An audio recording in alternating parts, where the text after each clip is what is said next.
பார்த்துக் கொண்டிருப்பது 24 நியூஸ் தமிழ். அலங்காநல்லூர் கேட்டுக்கடையில் காங்கிரஸ் கட்சியினர் ஆர்ப்பாட்டம்.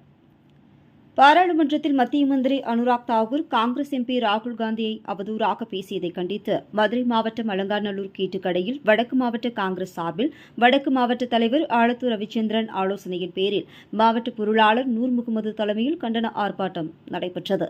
இதற்கு வட்டார தலைவர்கள் சுப்பராயலு, காந்தி, மகிழா, காங்கிரஸ் மாவட்ட தலைவர் செல்லப்பா சரவணன், மாநில பொதுக்குழு உறுப்பினர் ஜெயமணி, வட்டார தலைவர்கள் காந்தி, சிவராமன், பழனிவேல் ஆகியோர் முன்னிலை வகித்தனர்.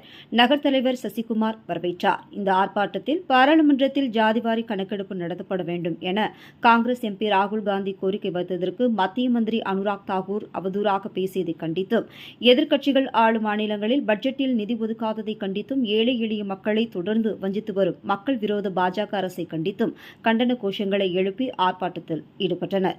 இதில் மாநில பொதுக்குழு உறுப்பினர் ஜெயமணி, கிழக்கு வட்டார தலைவர் சிவராமன், நகர் தலைவர்கள் வைரமணி, சந்திரசேகர், மனித உரிமை மாவட்ட தலைவர் முத்து, மாணவர் காங்கிரஸ் மாவட்ட தலைவர் சுரேஷ், ஒன்றிய துணைத் தலைவர் மலைராஜன், நிர்வாகிகள் கார்த்திக், திரவியம், நாகமலை, பரமசிவம், முருகானந்தம், முன்னாள் வட்டார தலைவர் ராமச்சந்திரன் உள்ளிட்ட பலர் கலந்து கொண்டனர்.